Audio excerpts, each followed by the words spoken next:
Bonsoir, messieurs et dames, en vos qualités et titres respectifs. Nous vous souhaitons la bienvenue dans cette cérémonie du vernissage du livre écrit par monsieur Kourageri. Sans plus tarder, nous allons démarrer notre cérémonie avec une prière d'ouverture et j'ai l'immense honneur d'inviter ici devant le pasteur Maxi pour nous conduire dans cette prière d'ouverture. Et je vous prie de bien vouloir vous tenir sur vos pieds alors que nous allons commencer par la prière. Nous te disons merci. Nous voulons, Seigneur, quand tu l'as conduit, que tu puisses le faire aussi pendant cette cérémonie. Du début à la fin, que le Saint-Esprit prenne l'absolu contrôle de toutes choses, parce que nous voulons que seul Jésus-Christ soit glorifié. Et le Saint-Esprit nous a été envoyé afin de nous rendre capables de glorifier Jésus-Christ. Et nous croyons qu'il en sera ainsi du début à la fin, dans toutes les étapes de cette cérémonie. Voilà pourquoi nous disons, comme les psalmistes, non pas à nous, Seigneur, non pas à nous, à ton nom, donne gloire, à cause de ta bonté, à cause de ta fidélité. Au nom de Jésus-Christ, nous avons ainsi prié et nous disons Amen. Pouvons-nous acclamer pour le roi de gloire. Prière de vous asseoir. Ainsi s'ouvre cette cérémonie du vernissage du livre intitulé « Conflits interpersonnels dans l'Église, quelle sagesse appliquée ». Après la prière d'ouverture, nous allons passer au mot de bienvenue et nous accordons 5 minutes au pasteur héritier Lionga pour pouvoir nous éclairer ou éclairer la lanterne des uns des autres sur la raison de notre rassemblement ce soir. Sous vos applaudissements, messieurs et dames, nous accueillons le pasteur héritier Lionga.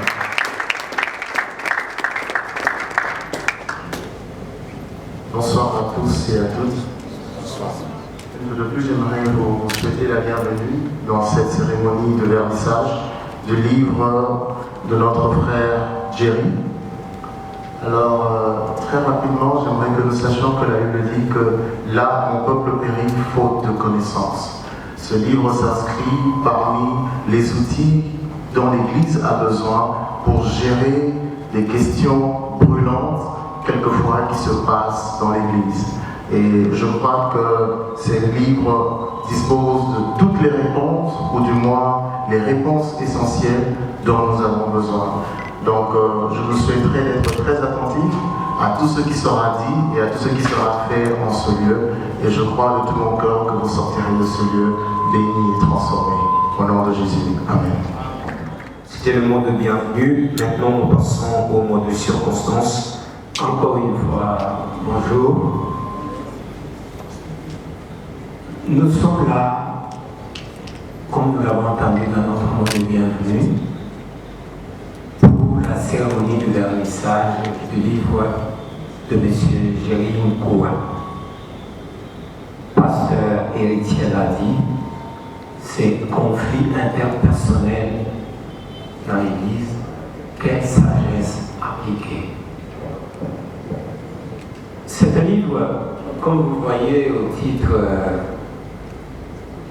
incitateur et alléchant. Je n'en dirai pas plus pour le moment, parce que dans quelques instants, des intervenants vont défiler devant nous pour nous aider à explorer le contenu de ce livre et surtout de faire connaissance avec son auteur. Nous allons non seulement nous féliciter d'avoir été témoins, d'avoir été participants de cet événement, mais ce que nous allons entendre cet après-midi à travers ce livre va corriger beaucoup de choses dans notre comportement de chrétien. Encore une fois, merci à tous. Tout à l'heure, nous aurons la présentation du livre par différents intervenants. Je vous remercie.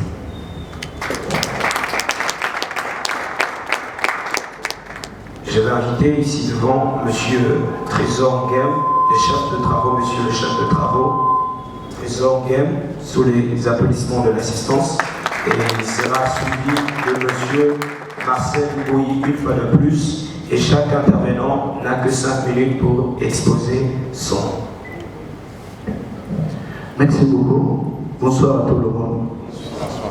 Je n'aimerais pas revenir sur les beaux discours tenus par les éminents prédécesseurs. Je pense que je pourrais focaliser mon attention par rapport à la dimension scientifique de cet ouvrage. Certainement, nous avons accompagné l'auteur, le frère Jérémy Koua, pour la matérialisation de ces chefs-d'œuvre.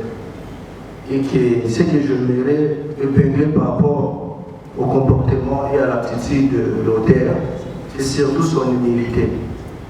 Et ni qu'était cette prédisposition, nous ne serons pas arrivés à ce niveau.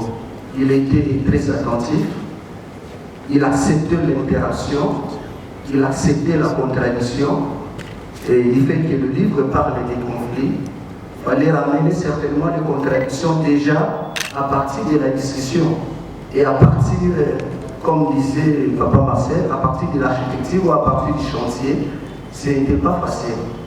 Et cet ouvrage tombe à pic au moment où il y a les conflits très latents au niveau de l'Église. L'Église demeure une organisation que nous aimerions bien ne pas exposer trop, mais plutôt au nom de la science, nous devons entrer parler de l'Église comme toute autre organisation. Et si nous, chrétiens, nous ne le faisons pas, c'est plutôt les autres qui le feront en défaveur de l'Église. Et je pense que je peux me limiter à ce niveau et demander à l'auditoire de bien s'en procurer cet ouvrage et de le consommer. Et je prie aussi à l'auteur de ne pas limiter cette publication seulement au cercle ecclésiastique, mais plutôt de pouvoir aller même vers les universités, parce qu'il y a des conflits organisationnels, l'approche de l'analyse de l'organisation et de l'Église comme toute autre organisation fait maintenant l'objet de beaucoup d'études et de travaux au niveau des universités. Ce qui fait que je peux demander au frère Jérémy Koua de pouvoir étendre les champs d'action de l'ouvrage et ne pas seulement se limiter au peuple de Dieu. Je pense que ce sont là le modeste mot que je tenais à dire par rapport au temps qu'on m'a accordé. Je dis et je vous remercie. M. Marcel Denis passera pour son mot également. Nous continuons à applaudir pour l'intervenant. Alors,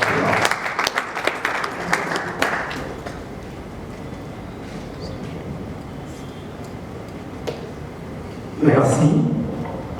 Et après cette brillante intervention de M. Nguyen, j'aimerais me focaliser sur la dimension spirituelle de ce livre, en quelques mots. Vous voyez, le titre, c'est « Conflit interpersonnel dans l'Église ». En fait, conflit de relations, n'est-ce pas? Et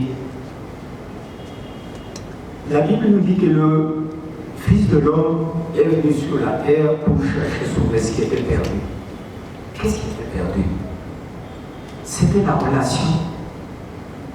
L'homme, par son péché en Éden, il a rompu sa relation avec Dieu. Dieu paraissait tous les soirs, il parlait avec l'homme. Ce jour-là, il est allé se cacher. La relation était rompue.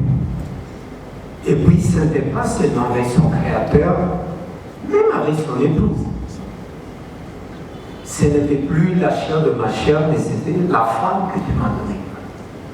Donc, la relation était rompue entre le Créateur et la relation était rompue avec son prochain. C'est la raison pour laquelle le Fils de l'homme est venu. Pourquoi il est venu? Parce que Dieu a voulu l'homme comme un être relationnel. Rappelez-vous, tout au commencement de la création, il a dit qu'il n'est pas bon que l'homme soit seul. Ce n'est pas dans l'esprit de Dieu que l'homme soit en vase clos. Donc c'est un être relationnel. C'est pourquoi il a créé une être semblable qui lui ont donné des enfants, mais suite à la chute, toutes ces relations ont été rompues, même jusqu'au niveau des enfants. Vous savez ce qui est arrivé entre Caïn et Abel. Dans la tête de Dieu, la relation restaurée, la relation horizontale verticale avec lui tiendra dans la mesure où nous soignons la relation verticale. Ce livre relève de la parole doctrinale. Ce livre vient nous aider à soigner notre relation horizontale avec notre prochain pour que cela ne fasse pas obstacle à notre rédemption. D'ailleurs, Pierre a dit, il a pensé aux hommes, il dit, vous, Marie, conduisez-vous avec sagesse envers vos femmes, comme des êtres de sexe plus faible. Il faut qu'il en soit ici. C'est-à-dire, vous devez conduire avec sagesse pour que rien ne vienne faire obstacle à vos prières. Je crois que vous connaissez cette parole-là. Donc, chaque fois, la relation avec notre prochain conditionne ce que nous pouvons avoir avec la relation horizontale.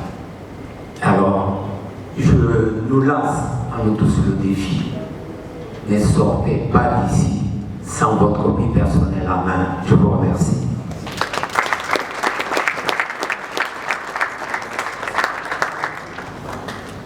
Après avoir été largement éclairés, nous allons passer à l'allocution du préfacier en la personne du pasteur Shekina Massoudi que j'invite ici devant sur les acclamations de l'assistance.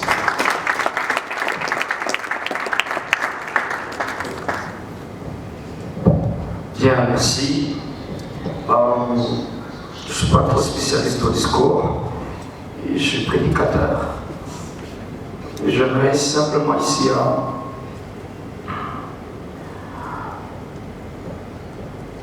j'ai des sentiments, mais d'accord, des sentiments assez fugitifs pour moi, parce que ce qui est en train de se passer ici aujourd'hui, c'est un grand pas, un grand pas. Pourquoi? Parce que pour moi, ce livre vient résoudre plus que des problèmes interpersonnels entre nous, les enfants de Dieu, entre les humains, d'accord? L'écosystème humain est tel que partout il y a des humains, 2 ou 3, il en suffit de leur donner assez du temps. Il y aura des conflits, il y aura un problème. Et je peux même aller plus loin. Il ne faut pas seulement que nous soyons humains. J'aimerais être un peu taquin aujourd'hui. Ok? Même au ciel, il suffit que Dieu soit à côté de Lucifer. Il y a eu un conflit. Lucifer a voulu détrôner Dieu. Et c'est pour dire pour nous, ce n'est pas vraiment quelque chose qui vient résoudre un problème interpersonnel, mais ça va plus que cela. Je suis sûr que ce livre tient et délie le cœur de Dieu. Et il est venu à point nommé. J'aime souvent dire, Dieu souvent est plus impressionné par la sincérité que par la sainteté. Lorsque je préfaçais ce livre, j'avais le cœur serré pour plusieurs sentiments même que j'ai pu exprimer dans cette partie où j'ai préfacé. Quelqu'un a dit, je vais terminer, quelqu'un a dit, si tu veux cacher quelque chose à un noir, mets-le dans un livre. Et cette phrase m'énerve, ça m'énerve. Non pas parce que c'est une insulte, mais c'est parce que c'est vrai. C'est vrai. Tu veux cacher quelque chose à un noir, mets-le dans un livre. Et ce qu'il avait peut-être pas pu dire aussi, je veux le dire, si c'est encore pire quand ce noir est chrétien. Il préférait aller à l'Ozizi à faire 3 jours, 1 semaine, 40 jours, sans même ouvrir la Bible. En train de chercher le sommeil, de forcer à avoir le sommeil pour avoir certains rêves et certaines visions, plutôt que simplement d'ouvrir le livre et le lire, et le lire, et le lire. Chérie, que Dieu te bénisse. Moi, personnellement, mon épouse et moi, et toute ma famille, nous croyons que Dieu, par ce livre, est en train de provoquer, je dis bien de provoquer, un nouvel ère, une nouvelle ère pour toute l'Église. Et je crois que sa guérison ira dans les profondeurs du cœur. Que Dieu te bénisse.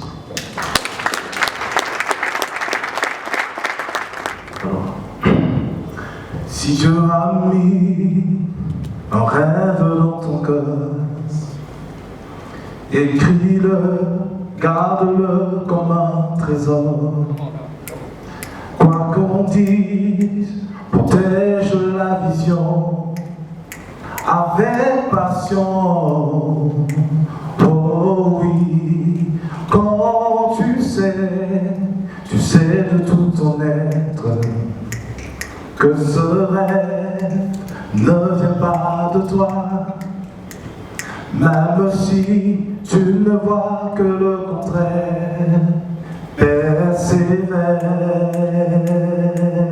oh, persévère, persévère, persévère, persévère. Car sa parole, elle s'accomplira.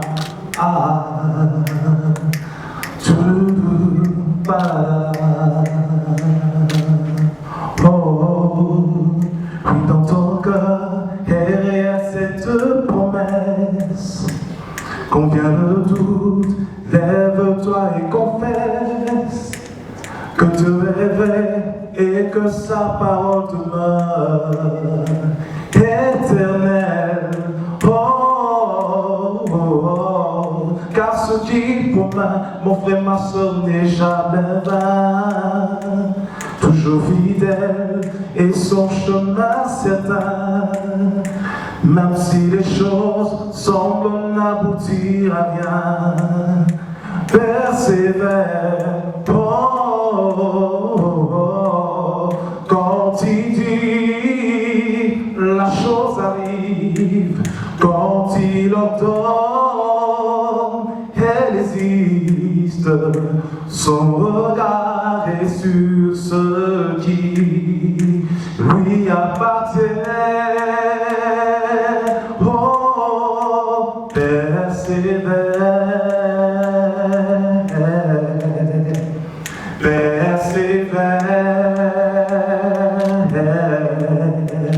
persévère, persévère, car sa parole, elle s'accomplira.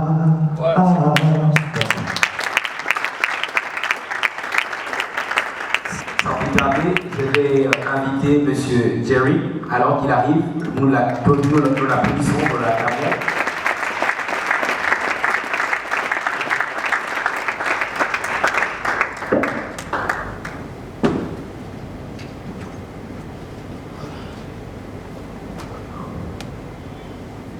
En fait, ce livre n'est pas une pierre que l'on jette à quelqu'un. Il est impersonnel. Donc, je ne m'adresse pas directement à une personne. Mais déjà, l'idée d'écrire ce livre m'est venue parce que pour moi, d'abord, comme tu l'as dit tantôt, j'ai fait face au défi, moi personnellement. Et aussi, dans mon entourage, j'ai voyé des conflits. Et par la grâce de Dieu, au travers de la lecture toujours, et j'ai su m'en sortir par l'aide du Saint-Esprit et aussi par la lumière de la parole. Aussi bien pour mes propres, pour les cas dans lesquels j'étais impliqué et pour les cas des autres personnes. Donc sur base de la parole de Dieu, j'ai pu m'en sortir, ou j'ai pu sortir les frères des conflits. Et je me suis dit, pourquoi ne pas accoucher toutes ces idées sur papier pour permettre aux autres personnes de pouvoir aussi s'en sortir à leur tour. Parce que l'une des motivations d'écrire ce livre est aussi celle que je voyais les gens se débattre dans la résolution des conflits. Ils ne savaient pas comment s'y prendre. Ils tentaient de résoudre les conflits avec leurs moyens personnels, leurs moyens propres. Alors que nous avons tous la parole de Dieu qui en elle contient la sagesse de Dieu pour pouvoir gérer les conflits. C'est alors que j'ai commencé à écrire ce livre et par la grâce de Dieu, aujourd'hui nous nous retrouvons ici pour le vernir. Merci beaucoup, M. Jerry. En tout cas, juste avoir le titre de ce livre, c'est vraiment alléchant et ça donne envie d'aller feuilleter, de savoir qu'est-ce qui s'y trouve. Et quand nous avons suivi les différents intervenants, nous nous sommes fait une idée du contenu de ce livre. Alors, sans plus tarder, j'aimerais que nous allions dans le fond un peu, bien que le temps nous est imparti, mais je voudrais que nous abordions cette question que je vous pose directement. Vous avez dit, j'ai lu l'introduction et la conclusion de votre ouvrage, je suis arrivé à la conclusion selon laquelle les conflits, on aura toujours. Il y en a et on aura toujours. On n'y peut rien pour que ça change. Alors, parlons directement de la question posée qui est restée en suspens. Quelle sagesse appliquer? Voilà. La sagesse que nous préconisons, c'est la sagesse en haut, qui, elle, a 8 dimensions. La sagesse a 8 dimensions, la sagesse de Dieu.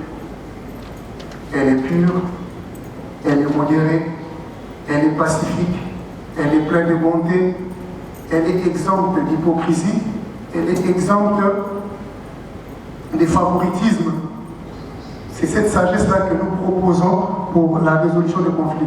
Dans le chapitre 5, où j'aborde la question de la sagesse, quelle sagesse appliquer, je parle de la sagesse de Dieu, j'ai vraiment de manière détaillée fait voir ou fait connaître comment de manière pratique appliquer la sagesse de Dieu dans les situations auxquelles nous faisons face, dans les situations que nous rencontrons dans notre vie quotidienne. Voyez-vous? Parce que la Bible est un livre concret. Elle n'est pas abstraite.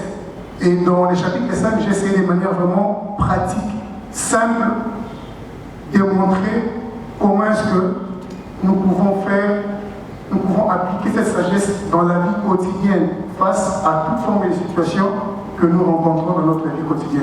Voilà. Merci. Je dirais que cette réponse me plaît et j'ai comme l'impression que vous êtes en train d'aborder le sagesse, mais que vous n'êtes pas vraiment allé au fond, faute de temps peut-être bien. Et moi, mes questions s'arrêtent là, malheureusement, parce qu'il n'y a pas assez de temps. Mais je voudrais me tourner un peu vers l'assistance et recevoir deux ou trois questions qui vont nous aider à avoir beaucoup plus d'éclairage au sujet de ce livre. Et je vous demanderai aussi d'aller un peu plus en détail, mais il ne faut pas épuiser, parce que nous devons aller lire. On ne vaudra pas que l'adage malheureux qui venait d'être cité tout à l'heure soit vraiment une réalité, encore moins pour ceux qui sont ici présents. Voilà pourquoi je tends mon micro vers ceux qui sont dans l'assistance, l'auditoire. Il y a une question, vous pouvez poser la question, je prendrai particulièrement 2 questions, faute de temps. Je vois une main levée et la personne peut avancer. S'il y a un micro, aidez-moi à le lui faire parvenir. Merci pour la parole. C'est Gilbert Fonzi, journaliste et éditorial 7.net. Ma question, le corps du Christ qui est composé des hommes de Dieu, aujourd'hui est devenu une composition des hommes acquis au spectacle virtuel, numérique, immoraux, qui créent la cassure de la relation entre le berger et les brebis. Aujourd'hui, peut-on dire que cet ouvrage vient agencer l'harmonie au sein de l'Église? C'est ça la seule question? Oui. Voilà. Déjà, je pense que les premiers intervenants ont eu à essayer un peu d'évoquer ce problème que nous sommes en train de vivre actuellement dans les réseaux sociaux, où au nombre d'hommes de Dieu, ce livre a pas mal de spectacles. Ils sont en train de... Je ne dirais pas qu'ils sont en train de... Je ne parlerai pas des ternir, mais qui sont en train de nous faire honte, de nous éhonter par rapport à notre qualité dans les fils de Dieu. Et dans les livres, conflits interpersonnels, quand je parle de la sagesse de Dieu, qui elle est différente de la sagesse terrestre, déjà elle n'est pas son essence. La sagesse de Dieu, parmi l'une de ses caractéristiques, la Bible dit qu'elle est pacifique, elle est conciliante. En dépit du fait que les conflits peuvent naître parce que le conflit soit à plusieurs niveaux. Ça peut être au niveau des pasteurs, au niveau des membres, entre pasteurs et membres. Qu'importe les niveaux de conflit, la sagesse de Dieu vient, elle, d'abord pour concilier les gens.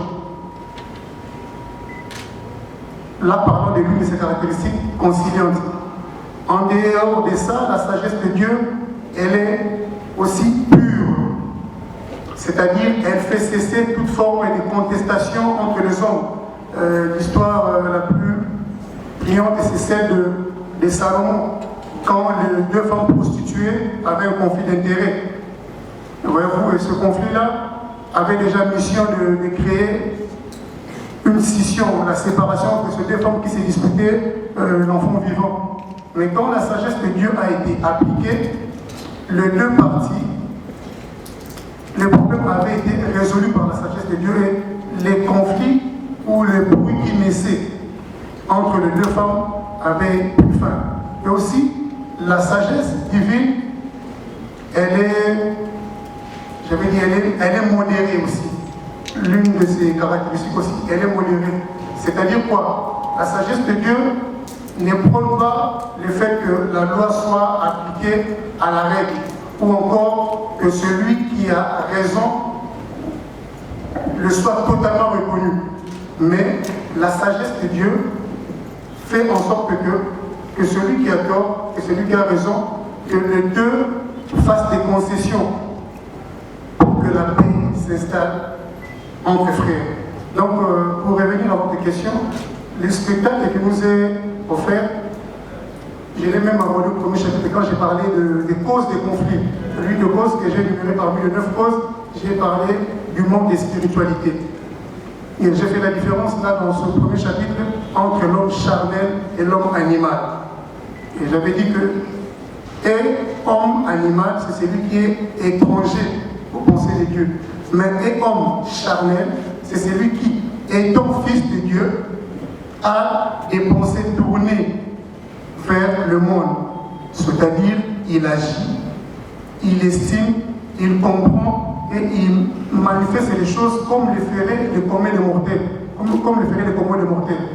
Voilà, c'est celui-là, un homme charnel. Et beaucoup de gens que nous voyons aujourd'hui à l'église sont des gens charnels. Cela ne voudrait pas dire qu'ils ne sont pas enfants de Dieu, non. Ils le sont certes, mais leur comportement, leur façon de faire, leurs agissements les font correspondre ou les associent à des personnes charnelles. Donc tout ce que nous pouvons faire, c'est la meilleure attitude, c'est de commencer à prier pour ces personnes. Et lorsque vous allez lire les derniers chapitres où je parle des stratégies bibliques, je prends même au chapitre 4, où je parle de quand l'ennemi viendra comme un fleuve. La proposition ou la solution que je propose, c'est d'abord la prière. Avant de nous lancer dans les critiques, avant de nous lancer dans les considérations subjectives, commençons d'abord à prier pour que, quand nous prions, déjà à ce niveau-là, quand vous commencez à prier pour quelqu'un, vous serez regardant à certaines de vos attitudes.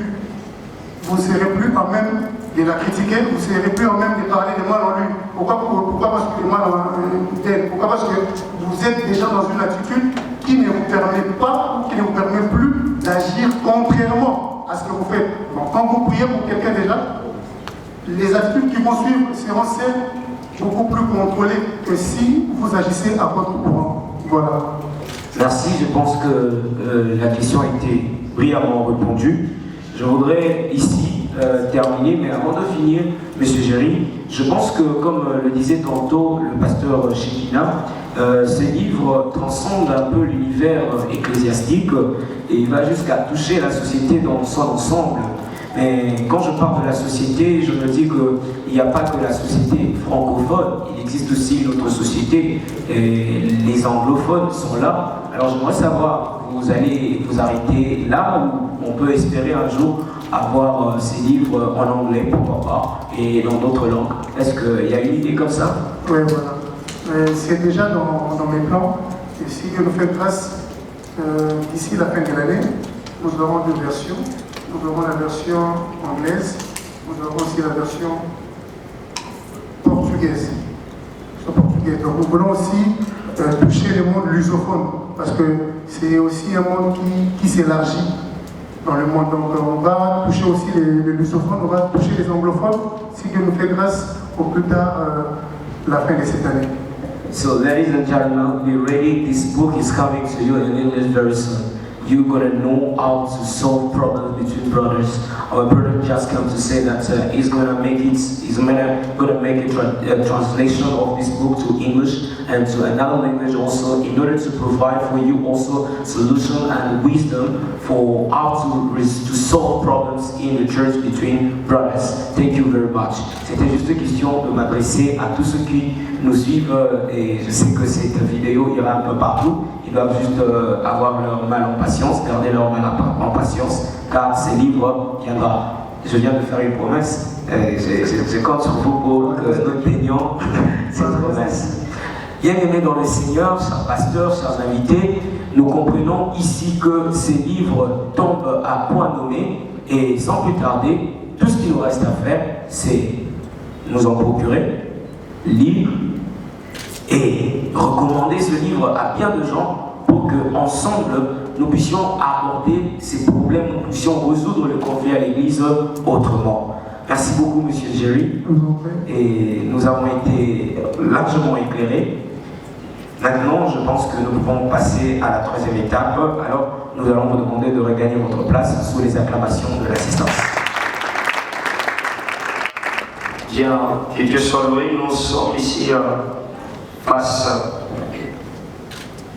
à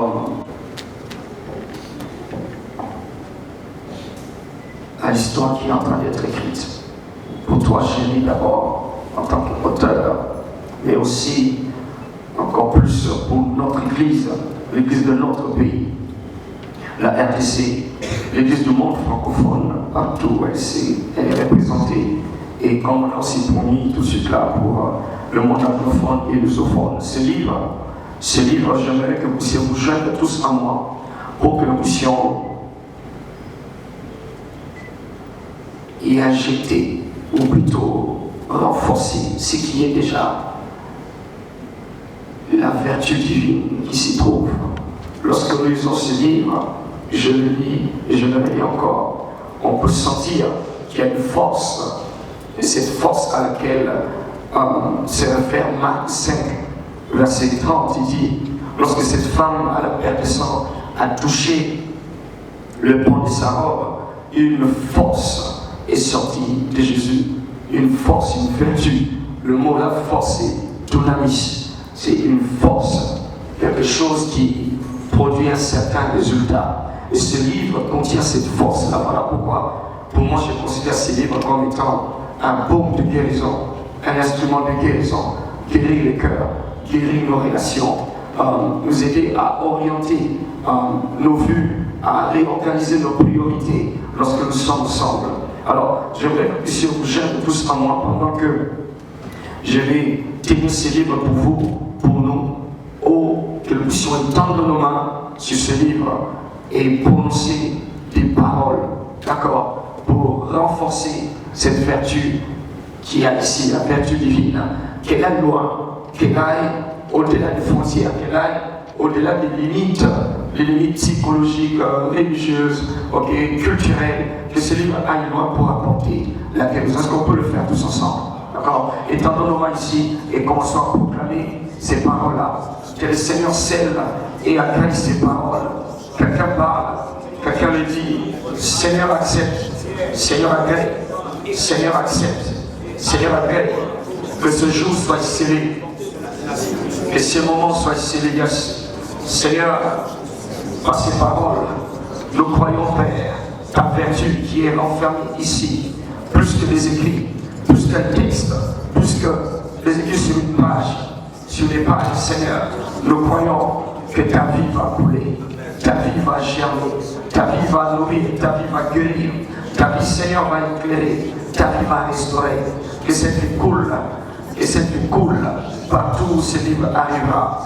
Comme il est arrivé pour cette femme, la vertu s'est relâchée lorsqu'elle a touché tous ceux qui toucheront ce livre, Seigneur. Et cette vertu se relâche, qu'elle apporte guérison, Seigneur, qu'elle apporte orientation, Seigneur, qu'elle apporte direction, Père. Et qu'enfin, toi, tu puisses régner au-delà de nos préjugés, au-delà de nos backgrounds qui sont différents les uns des autres, que toi seul, Jésus, puisses régner. Que ton règne vienne. Que ton règne vienne. Que ton règne vienne, Seigneur, à travers ce récit, à travers ce manuel. Béni soit ton Saint et précieux mon Père.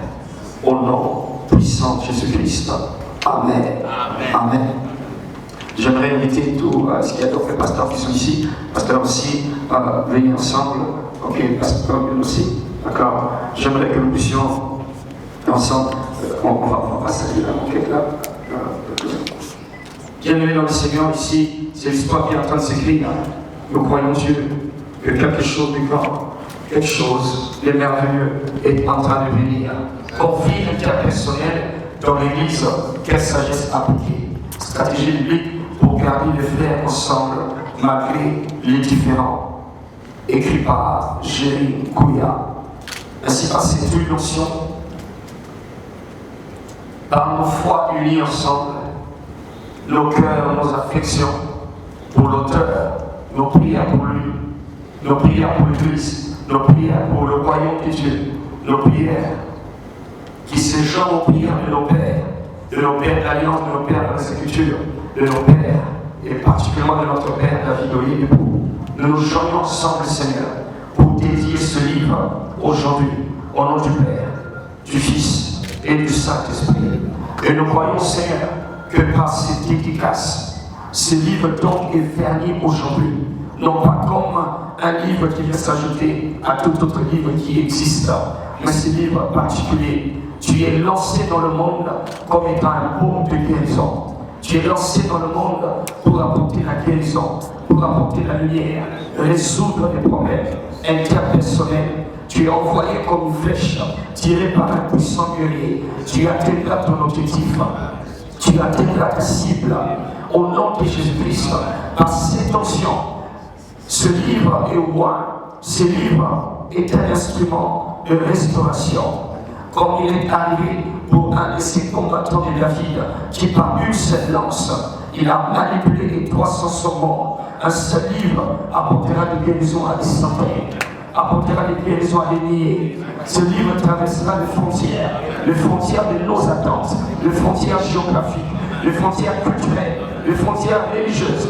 Au nom de Jésus-Christ, ce livre, la main de Dieu se dégagera, la main de Dieu qui est apparue pour écrire. Cette main de Dieu jaillira de ces pages, de ces textes. Nous prions pour ton Église, en ce moment, Père, l'Église de notre nation qui est particulièrement assiégée. Nous prions, Seigneur, en même temps que cette Église soit restaurée, que cette Église soit guérie, que les conflits interpersonnels n'arrivent point à nous séparer. Mais au contraire, toi qui as le pouvoir de t'assujettir toutes choses, que ceci entre en ce que toi tu dis dans ta parole, que toutes choses concourent bien de ceux qui t'aiment. Ce livre va et glorifie le nom du Seigneur. Va et que Jésus soit glorifié. Au nom de Jésus-Christ. Amen. Amen. Amen. Amen. Alléluia. Bien que Dieu soit béni et Dieu soit loué. Voilà, je vous présente donc ici un nouveau envoyé dans le monde de la littérature chrétienne et pas seulement chrétienne, dans le monde entier. Que ceci soit une grande bénédiction pour chacun de nous et à travers nous, le monde entier. Et Dieu nous bénisse. Encore une fois, félicitations, Jérémie. Que le Seigneur te donne encore plus de sagesse, qu'il t'amène encore plus loin. Amen. Merci. Merci, pasteur. Merci à chacun. Merci à tout le monde. Merci. Je tiens personnellement à vous remercier pour votre présence, les conditions climatiques, les conditions sportives, si je peux me le permettre. Il n'était pas propice pour que vous puissiez venir, mais en dépit de tout, vous êtes là. Et nous sommes vraiment honorés par votre présence et en ce jour spécial de ma vie, parce que j'ai toujours parlé devant les gens, mais aujourd'hui, je le suis sous une autre casquette, c'est l'écrivain. Donc c'est vraiment un plaisir de pouvoir célébrer ce moment avec vous. Je tenais aussi à remercier sincèrement tous les membres de l'équipe Jérémie Gouya. Vous êtes tellement merveilleux. On commence par ma femme, qui le salue. Par mon collaborateur, elle est là. Ballon d'or. Voilà. Et aussi aux collaborateurs de l'ICAM. Cette équipe priait chaque jour pour les livres. Chaque jour, avant sa sortie. Même quand c'était encore dans les ghettos, on était en train de prier pour ce livre une année durant. Je vous dis vraiment merci pour ce sacrifice.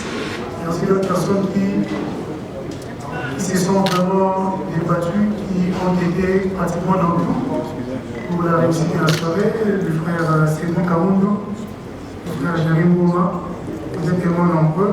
À tous ceux qui ont eu le temps de partager les statuts, d'intéresser les autres, et encore plus pour les billets des banques que vous venez de sortir. Parce que vous n'êtes pas simplement venus pour regarder, mais vous êtes venus pour accompagner l'œuvre en donnant de votre argent. En tout cas, je suis sincèrement reconnaissant. Et à chaque fois que je visionnerai ces images, je continuerai à voir vos merveilleux visages et nous bénirons le Seigneur ensemble. En tout cas, merci beaucoup pour tout.